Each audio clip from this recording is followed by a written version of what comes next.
घर से भागकर अपने माँ बाप के मर्जी के खिलाफ शादी करने वाली लड़कियों के लिए एक बार ज़रूर पढ़ें। ट्रेन के एसी कंपार्टमेंट में मेरे सामने की सीट पर बैठी लड़की ने मुझसे पूछा, हेलो, क्या आपके पास इस मोबाइल की पिन सिम निकालने के लिए पिन है? उसने अपने बैग से एक फ़ोन निकाला। वह नया सिम कार्ड उसमें डालना चाहती थी, लेकिन सिम स्लॉट खोलने के लिए पिन की ज़रूरत पड़ती है, जो उसके पास नहीं थे। मैंने हाँ में गर्दन हिलाई और अपने क्रॉस बैग से पिन निकालकर लड़की को दे दी। लड़की ने थैंक्स कहते हुए पिन ले ली और सिम डालकर पिन मुझे वापस कर दी। थोड़ी देर बाद फिर से इधर उधर ताकने लगी। मुझसे रहा नहीं गया, मैंने पूछ लिया, कोई परेशानी है क्या? लड़की ने वह भी बोली, सिम स्टार्ट नहीं हो रहा है। मैंने मोबाइल मांगा, उसने मोबाइल को दिया। मैंने उसे कहा कि सिम अभी एक्टिवेट नहीं हुई है, थोड़ी देर में हो जाएगी, लेकिन होने के बाद आईडी वेरिफिकेशन होगा, इसके बाद आप इसे इस्तेमाल कर सकेंगी। मैंने पूछा, आईडी वेरिफिकेशन क्यों? लड़की बुदबुदाई हुई। मैंने दिलासा देते हुए कहा, उसमें कोई परेशानी की कोई बात नहीं। मैंने कहा, आजकल सिम वेरिफिकेशन के बाद एक्टिवेट होती है। जिस नाम से यह सिम उठाई गई है उसका ब्यौरा पूछा जाएगा, बता देना। वह अपने एक हाथ से दूसरा हाथ दबाती रही, मानो किसी परेशानी में हो। मैंने फिर विनम्रता से कहा, आपको कहीं कॉल करना हो तो मेरा मोबाइल इस्तेमाल कर सकेंगी। लड़की ने कहा, जी फिलहाल नहीं, थैंक्स, लेकिन यह सिम किस नाम से खरीदी गई है मुझे नहीं पता। मैंने कहा, एक बार होगी। उसने कहा, ओके, कोशिश करते हैं। मैंने पूछा, आपका स्टेशन कहाँ है? लड़की ने कहा, दिल्ली। और आप? लड़की ने मुझसे पूछा। होने दीजिए, जिसके आपको सिम दी है उसी के नाम की। मैंने कहा, दिल्ली ही जा रहा हूँ, एक दिन का काम है। आप दिल्ली में रहती हैं या? लड़की बोली, नहीं नहीं, दिल्ली में कोई काम नहीं है, ना ही मेरा घर है वहाँ तो। मैं उत्सुकतावश पूछा, आज़ाद? लेकिन किस तरह की कैद से? वह बोली, दरअसल यह लड़की दूसरी ट्रेन की है जिसमें आज मैं हूँ, और दिल्ली से तीसरी गाड़ी पकड़नी है, फिर हमेशा के लिए आज़ाद हो जाऊंगी। मुझे फिर जिज्ञासा हुई, जिस कैद से थी यह कमसीन अल्हड़ सी लड़की? लड़की बोली, उसी कैद में थी जिसमें हर लड़की होती है, जहाँ घरवाले कहें शादी कर लो, जहाँ जैसा कहें वैसा करो। मैं घर से भाग चुकी हूँ। वह बोली, अकेले नहीं, साथ में है कोई? कौन? मेरे प्रश्न खत्म नहीं हो रहे थे। मुझे ताज्जुब हुआ, मगर अपने ताज्जुब को छुपाते हुए मैंने हंसते हुए पूछा, अकेली भाग रही है आप? आपके साथ कोई नज़र नहीं आ रहा? दिल्ली से एक और ट्रेन पकड़ूंगी, फिर अगले स्टेशन पर वह जनाब मिलेंगे, और उनके बाद हम किसी को नहीं मिलेंगे। वो तो प्यार का मामला है। उसने कहा, जी मैंने उसे बताया कि मैंने भी लव मैरिज की है। यह बात सुनकर खुश हुई, बोली, वाह, कैसे, कब? लव मैरिज की बात सुनकर वह मुझसे बात करने में रुचि लगने लगी। मैंने कहा, कब, कैसे, कहाँ? वह मैं बाद में बताऊंगा, पहले आप बताओ, आपके घर में कौन कौन हैं? उसने होशियारी बरतते हुए कहा, वह मैं आपको क्यों बताऊं?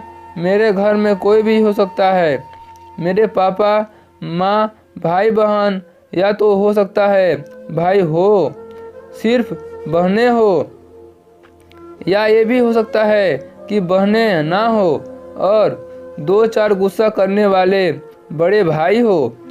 मतलब मैं आपका नाम भी नहीं पूछ सकता। मैंने काउंटर मारा और वो बोली, कुछ भी नाम हो सकता है मेरा, टीना, मीना, रीना, कुछ भी। बहुत बातूनी लड़की थी वो। थोड़ी इधर उधर की बातें करने के बाद उसने मुझे टॉफ़ी दी, जैसे छोटे बच्चे देते हैं क्लास में। बोली, आज मेरा बर्थडे है, मतलब भाग कर शादी करने की कानूनी उम्र हो गई है आपकी। वह हंसी। मैंने उसकी हथेली से टॉफ़ी उठाते हुए बधाई दी और पूछा, कितने साल की हुई हो? वह बोली, कुछ ही देर में। काफ़ी फ्रैंक हो चुके थे हम दोनों, जैसे बहुत पहले से जानते हों एक दूसरे को। मैंने उसे बताया कि मेरी उम्र 35 साल है, यानी 17 साल बड़ा हूँ। उसने चुटकी लेते हुए कहा, लग तो नहीं रहे हो, मैं तुम्हारा दिया। मैंने उससे पूछा, तुम घर से भागकर आई हो? तुम्हारे चेहरे पर चिंता की निराशा जरा भी नहीं है। इतनी बेफिक्र मैंने पहली बार देखी। कुछ की खुद की तारीफ सुनकर वह खुश हुई। बोली, मुझे उन जनाब ने, मेरे लवर ने पहले से ही समझा दिया था कि जब घर से निकलो तो बिल्कुल बिंदास रहना। घर वालों के बारे में बिल्कुल मत सोचना, बिल्कुल अपना मूड खराब मत करना, सिर्फ मेरे और हम दोनों के बारे में सोचना, और मैं वही कर रही हूँ।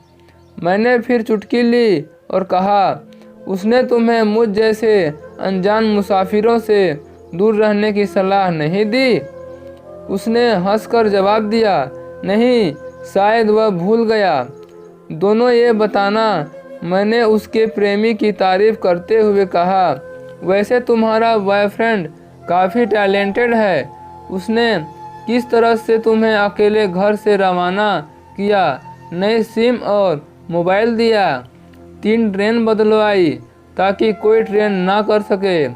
Very talented person. लड़की ने हामी भरी, बोली, बहुत टैलेंटेड है वो, उसके जैसा कोई नहीं।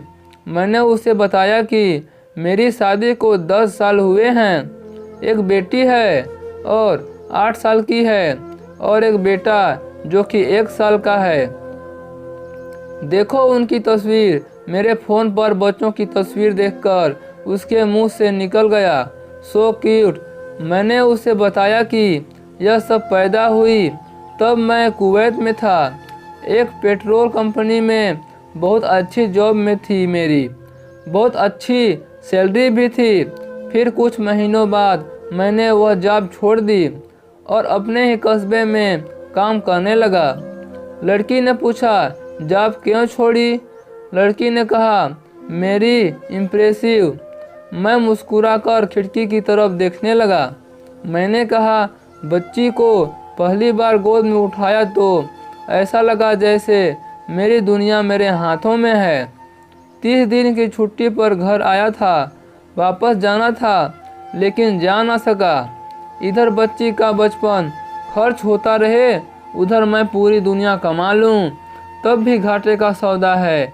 मेरी 2 टके की नौकरी, बचपन उसका लाखों का।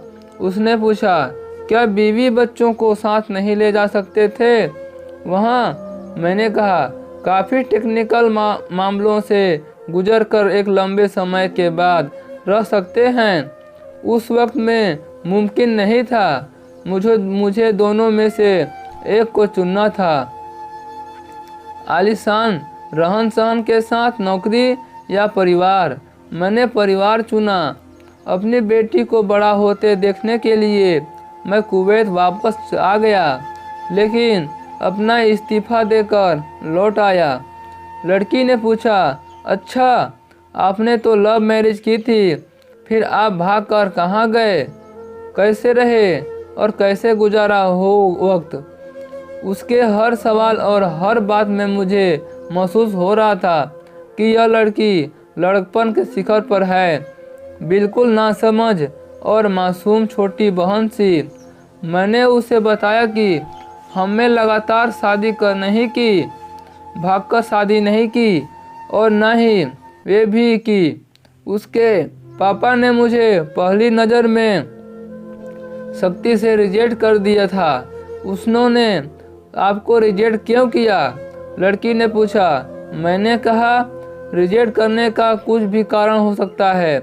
मेरी जाति, मेरा काम, घर परिवार। बिल्कुल सही। लड़की ने सहमति दर्ज कराई और आगे पूछा, फिर आपने क्या किया? मैंने कहा, आपने कुछ नहीं किया। उसके पिता ने रिजेक्ट कर दिया। वहीं से मैंने अपने बारे में अलग से सोचना शुरू कर दिया था। खुशबू ने मुझे कहा कि भाग चलते हैं। मेरी वाइफ का नाम खुशबू है। मैंने 2 टूक मना कर दिया। वह 2 दिन तक लगातार जोर देती रही कि भाग चलते हैं। मैं मना करता रहा।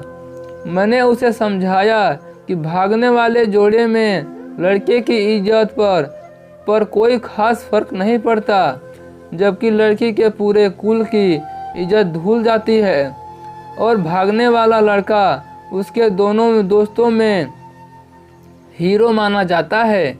लेकिन इसके विपरीत जो लड़की प्रेमी संग भाग रही है वह कुल्टो कहलाती है।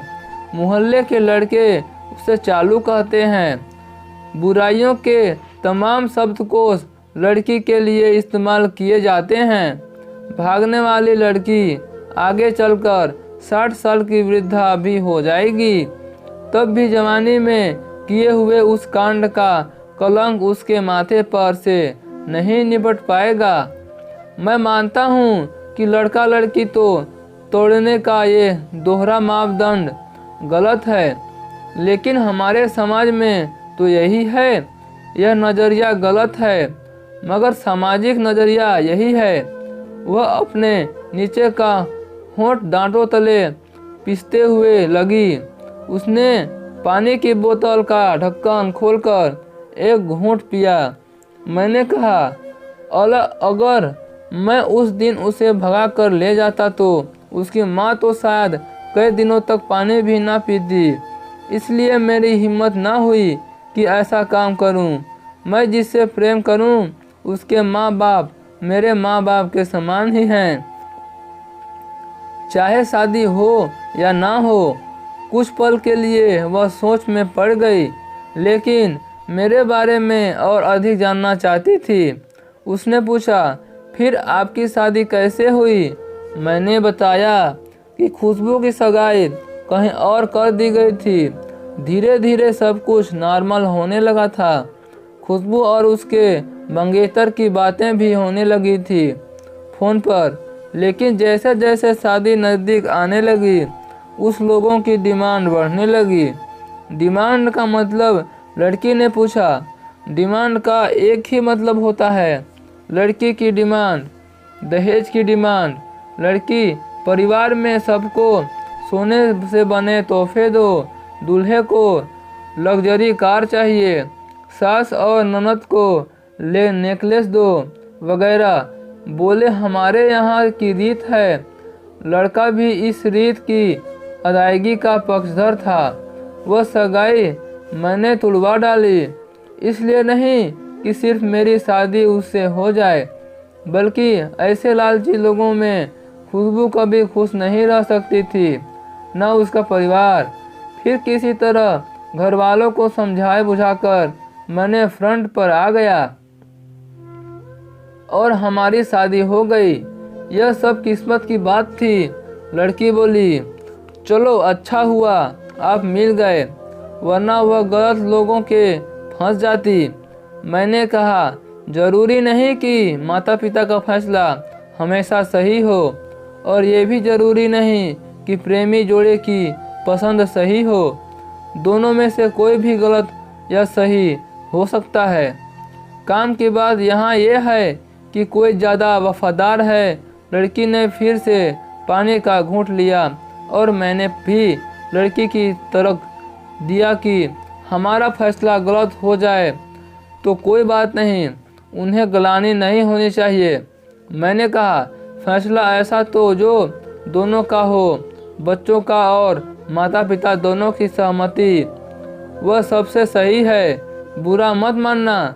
मैं कहना चाहूँगा कि तुम्हारा फैसला तुम दोनों का है, जिसमें तुम्हारे पेरेंट्स शामिल नहीं थे, ना ही तुम्हारे इश्क का असली मतलब पता है अभी। उसने पूछा, क्या है इश्क का सही अर्थ? मैंने कहा, तुम इश्क में हो, तुम अपना सब कुछ छोड़कर चली आई, यह सच्चा इश्क है। तुमने दिमाग पर जोर दिया नहीं, यह इश्क है। शायद नुकसान नहीं सोचा, यह इश्क है। तुम्हारा दिमाग दुनियादारी के फितूर से बिल्कुल खाली था। उस खाली जगह में इश्क का फितूर भर दिया गया। जिन जनाब ने इश्क को भरा, क्या वह इश्क में नहीं है? यानी तुम जिसके साथ जा रही हो वह इश्क में तो नहीं, बल्कि होशियारी, हीरोगिरी में है। वह इश्क में होता तो इतनी फ्लाइंग नहीं कर पाता, 3 ट्रेनें नहीं बदलवा पाता। उसका दिमाग इतना काम भी नहीं कर रहा था। कोई कहे मैं आशिक हूँ, वह तो सातिर भी हो, यह नामुमकिन है। मजनू इश्क में पागल हो गया था। लोग पत्थर मारते थे उसे। इश्क में उसकी पहचान तक मिट गई। उसे दुनिया मजनू के नाम से जानती है, जबकि उसका असली नाम कैस था। जो नहीं इस्तेमाल किया जाता वह सातिर होता है, तो कैस ने मजनू का बन पाता। फरहाद से सीसी के लिए पहाड़ों को खोदकर नहर निकाल डाली, और उसी नहर में उसका लहू बहा था। वह इश्क था। इश्क में कोई फकीर हो गया, कोई जोगी हो गया। किसी माझी ने पहाड़ तोड़कर रास्ता निकाल दिया। किसी ने अतिरिक्त दिमाग नहीं लगाया, चालाकी नहीं की। लालच, हवस और हासिल करने का नाम इश्क नहीं है। इश्क समर्पण करने को कहते हैं, जिसमें इंसान सबसे पहले खुद का समर्पण करता है, जैसे उसने किया। लेकिन तुम्हारा समर्पण हासिल करने के लिए था, यानी तुम्हारे इश्क में लालच की मिलावट हो गई। लड़की अचानक खो सी गई।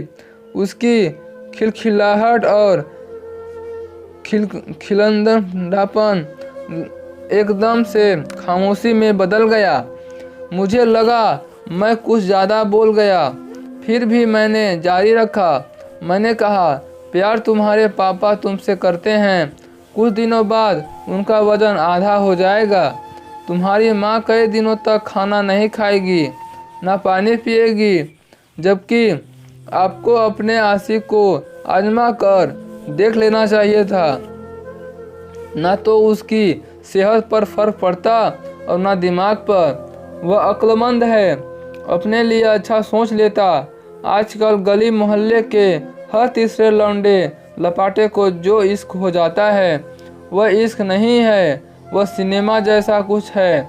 एक तरह की स्टंटबाजी, डेयरिंग, अलग कुछ करने का फितूर, और कुछ नहीं। लड़की का चेहरा रंग बदल गया।